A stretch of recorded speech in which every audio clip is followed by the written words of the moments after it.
Good afternoon, people. It's June 24th, 2013. I usually make a vlog on my birthday every year. I don't know if I'm going to be able to do that this year.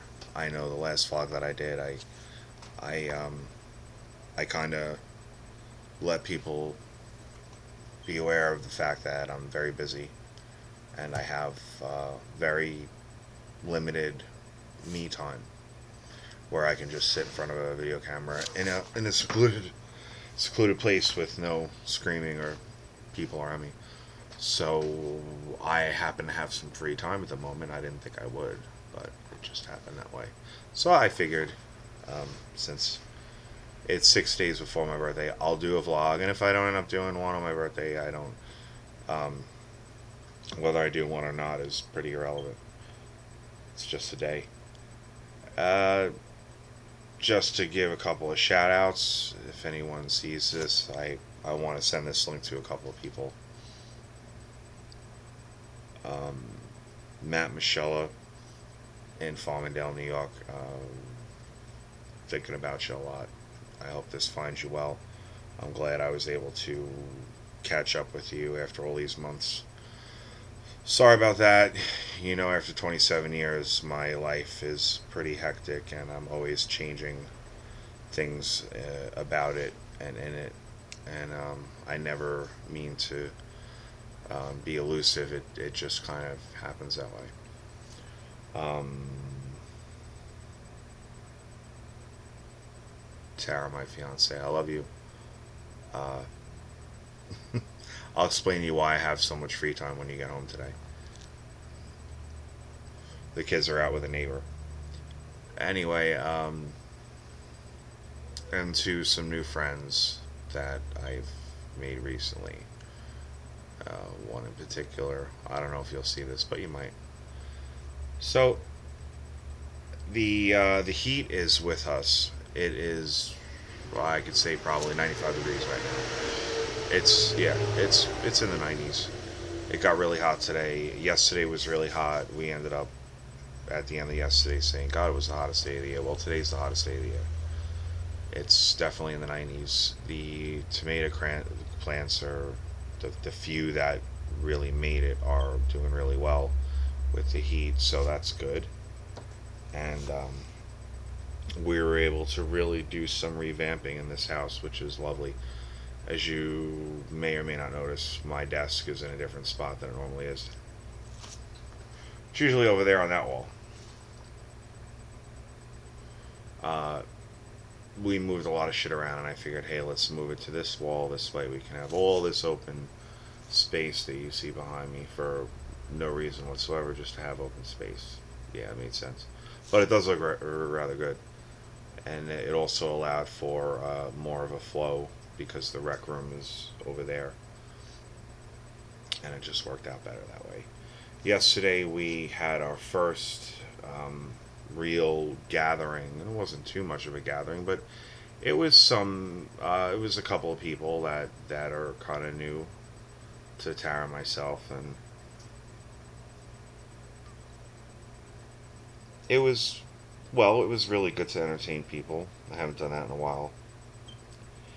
I must say that there are times that I can't help but notice that Tara is. I feel that Tara's along for the ride with me.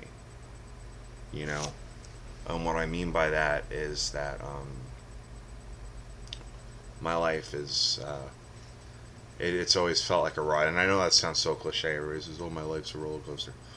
Um, my life really is a ride, and the people that are in it are always changing, but one person remains, and that's me.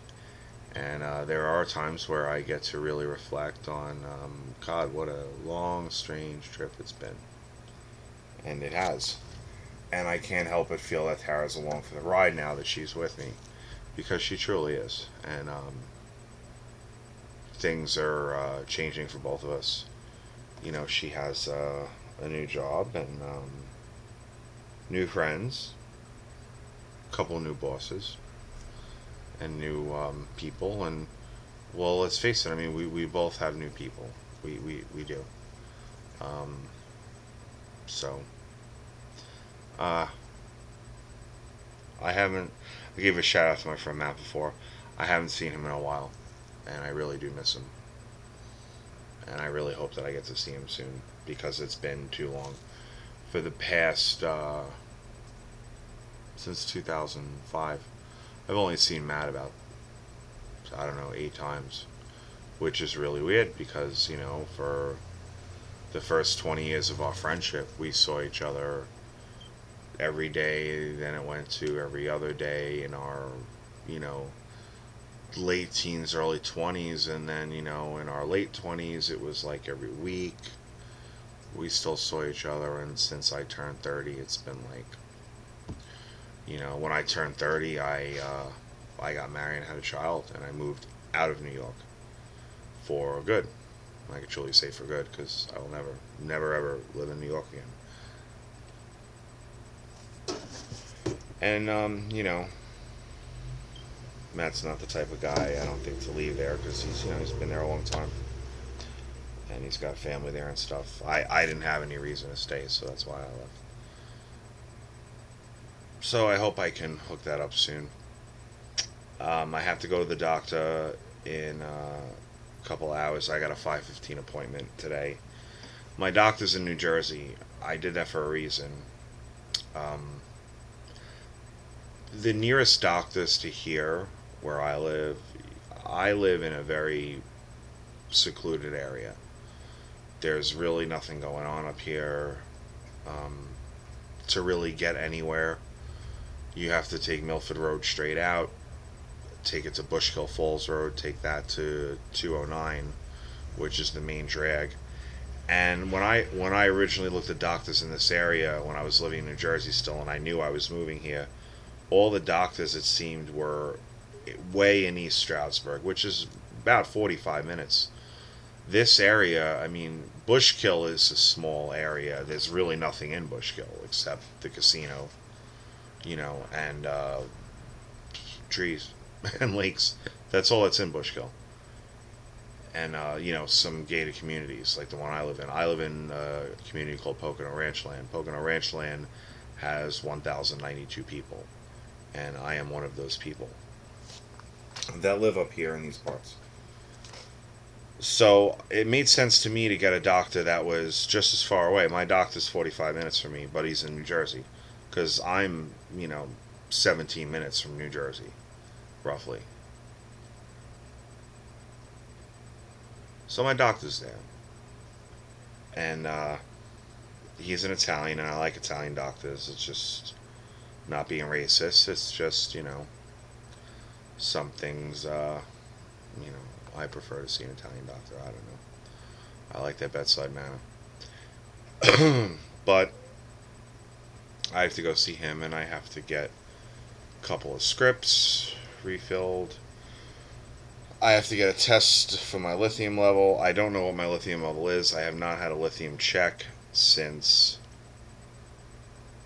September, October of last year.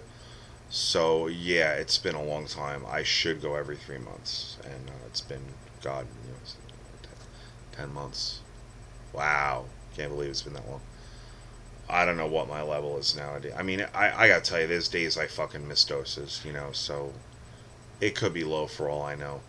I'm on 1,200 milligrams. I'm sorry, God, what am I saying? I'm on 1,800 milligrams of lithium a day, which, if you guys know anything about lithium, you say, God damn, that's a lot of lithium. It is a lot of lithium.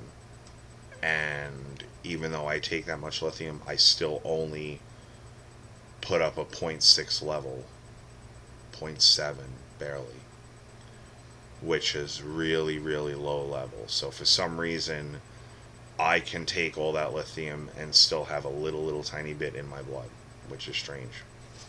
But it's true, and it happens. So, because I miss doses and stuff, I might not even be on a therapeutic level. I don't know. I feel pretty good, but I have to say that my anxiety is back. My panic disorder is back.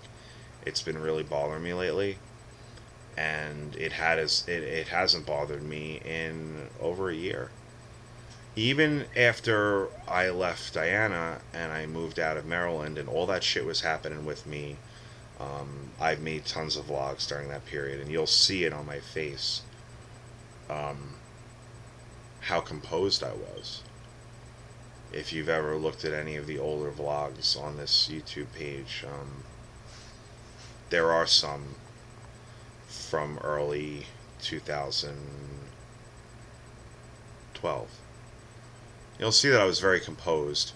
You could also tell that I looked like shit, and I hadn't been sleeping and all that, but I was still pretty composed, and my panic and my anxiety didn't really affect me.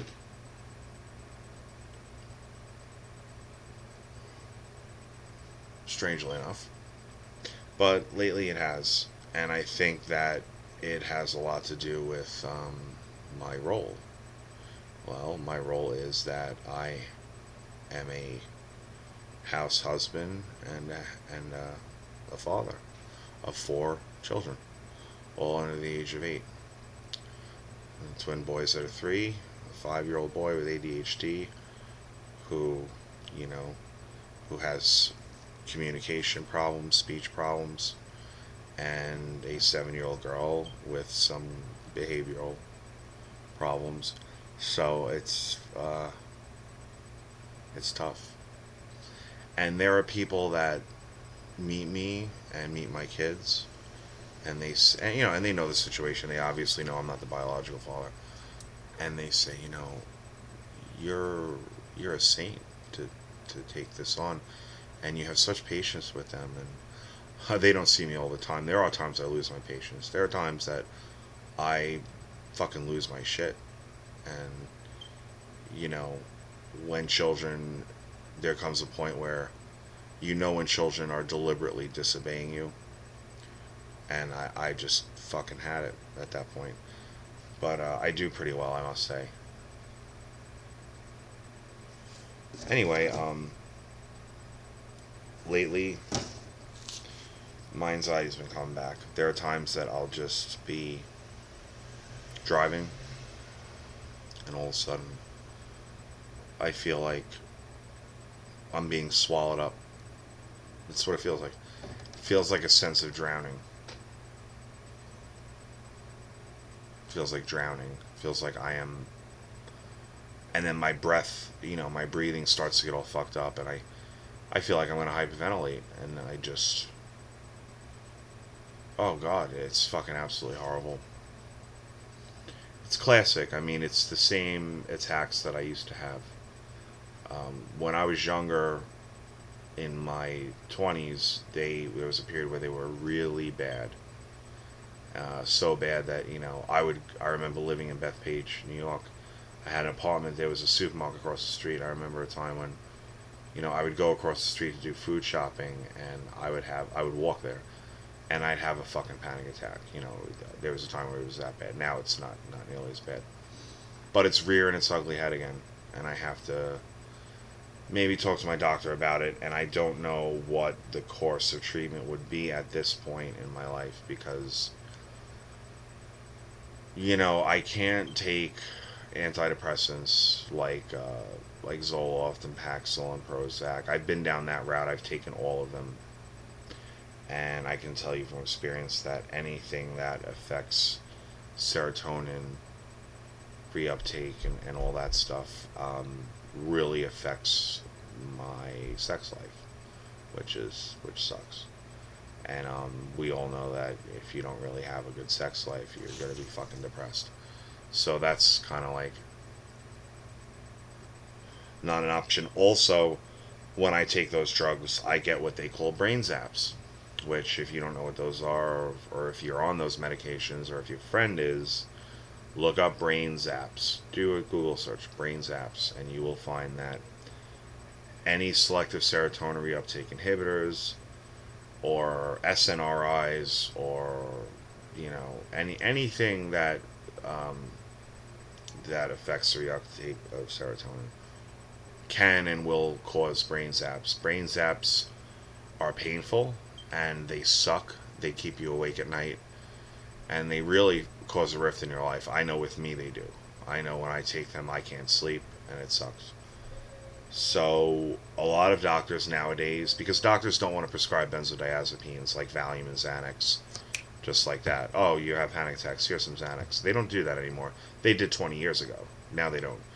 And the reason they don't is because they're very addictive, and also the black market is is in full effect. And a 2 milligram Xanax is easily worth $10 on the street. I should know. They are. So that sucks. It kind of ruined it for the people that really need it. So I don't know what he's gonna do for that. Um, maybe he might feel comfortable prescribing me like zero point 0.5 Xanax. Xanax is very quick acting, and maybe at the onset of a said attack, I can just take it. I don't want to take anything that I have to take round the clock. I don't want to be medicated on Valium. Something that's not really quick acting, but not really long acting. It's just you take it in a half hour, you start to feel it, and it lasts for 2, 3, 4 hours. Like a Klonopin lasts, Klonopin shit lasts 5, 6 hours. I don't need anything like that. I am very active, and you know, I can't be doing that. Uh, I don't want to do that. I have a lot of shit that I have to do in a day. I mean, it's amazing that I have this free time to talk with you right now. I have laundry in the next room spinning. I managed to get I do a load of laundry every day, sometimes two. You got to remember, house, 6 people, 2 of them are babies, and the other two, are children. I have a lot of laundry to do.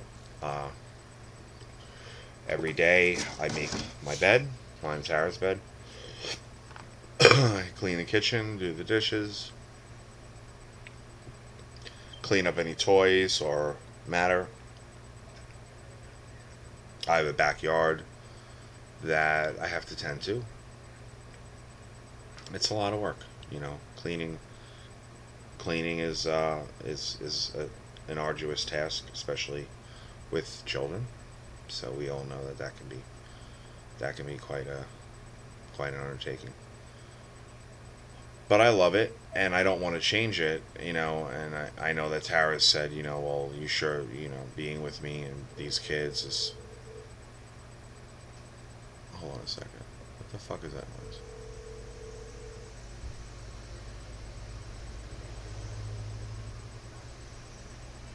Why do I hear a telephone going off? I don't have a phone.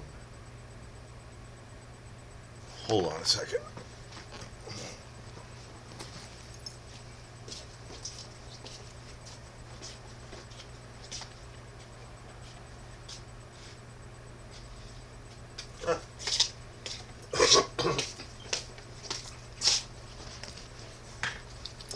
There's somebody stopped in front of my house with a minivan, and I guess they have like a parrot, so you can hear through the speakers making a phone call. That freaked me out. Uh, what was I saying? Don't even remember. So yeah, and she says, you sure this is something that you want to do? And I says, yeah. It's a little late now. I am a huge impact on these children. When I met Tara, Tara was in a very bad spot, and I was too. I wasn't as bad as her, but I was bad. Tara was living at her mother's house, basically out of her mother's dining room, with 4 kids living on couches in a living room, in an apartment that they could not run around in. They could not go outside in the backyard. They were just like prisoners, and it sucked. And I was living in a garage as a bachelor, which did at one time have its perks. And every time I've been a bachelor, it's always the same thing. I I remember being in my 20s, in my early 20s, getting my first, taste of bachelorhood, where I had an apartment, I was all alone, girls coming in and out, and it gets old. It really does. And a lot of guys say, well, how does that get old? Shit. It really does. it does get old, and eventually, once I hit my late 20s, I said, shit, I want to maybe get married and do that thing, the thing that you do. So I did, you know, but unfortunately, I became addicted to heroin, and that became my love, not my wife and not my daughter. It was the drug. So I lived that way for a few years, and then when it all came crashing down, and I had lost my wife and my daughter, I eventually, got clean, and I remember, you know, getting my first dwelling where I was living alone and started bachelorhood again. And I really liked it this time because I was a little bit older and a little bit more experienced in it. And it was like riding a bike. I got right back on, after being married for almost 5 years and, not being with any other girl. And it was suddenly, open season again. And it was fun for a while. And then it just like, I ended up in New Jersey in that garage and it seemed okay for a little while. And then it was like, all right, I want to find Miss Right now. Enough, casual dating. I want to get out of here. I want to leave this, ensconcement of, my bachelor pad, and I want to get real. I definitely made up my mind that I said at that point, and still to this day, I don't know if I'm really going to see my daughter again. And I know one thing I do know is that I will never be in my daughter's life the way I wanted to. I will not be raising her, and I will not be, doing her homework and packing lunches and picking out clothes and all that other good stuff. So I wanted a woman with a child or children, and I never thought it would be 4 children, but I met Tara and I really hit it off well with her, and I fell in love with her, and her kids were. I could tell they really needed someone like me because I could see that there was something missing from their lives, and it wasn't just a father. They were missing a lot of other things that I knew I could bring to the table, and and I said at a certain point, I said, this is my calling. This is my chance to really step up as a man and as a father and do something. In the back of my mind, I was thinking about sobriety too. I was thinking about all the years of transgression that that I caused to other people, and all the years of being selfish. And I said, you know what? It's now my time to give back. And here is where I am. And when you give back, you get back. So this is very beneficial to me, being here and nurturing these children and being their dad and being a good man to Tara. I get a lot out of it. So back to the question, would I leave to better myself physically, leave and get away from the children and the relationship, and go back to bachelorhood or some kind of thing that was less stressful to me? No, I wouldn't do it. I would rather make some changes here in the home, or make some changes. You know, if I need to be on medication, I'll be on medication. If I need, you know, if I need to fine tune things here, I will. But that's the way it stands right now. So enough about that. Can't believe James Gandolfini died. That was a shocker. Uh, Well, I guess I'll cut this short. It seems that when I do these vlogs, I have so much that I want to say, and there are times during the week or during the days of that preceding these videos where I say, okay, well, when I do my vlog, I'm going to talk about that, and I'm going to talk about this, and then I get here and I never do. Don't you wish sometimes that you had like a little button that you could just hit record, and it could record all your thoughts, whatever you're thinking, and then you could just play it back later. It doesn't work that way. But I'm glad I got to do this, and I hope you all have a good week. And maybe on the 30th I'll be able to make another video. I might, if I wake up early enough in the morning. Last year when I did my birthday video, it was I got up at like 4:30, 5 o'clock in the morning to do it, and I was in a tool shed. I was in a tool shed. Yes, if you go back through my YouTube, you'll find it. This year it'll be coming to you. I don't know. Maybe I'll be in this office. Maybe I'll take my laptop outside. I don't know. Maybe I will go outside. It's nice out there. So if I do it, I do it. If I don't, I don't. But anyway, thanks for tuning in, and I'll talk to you real soon. Bye bye.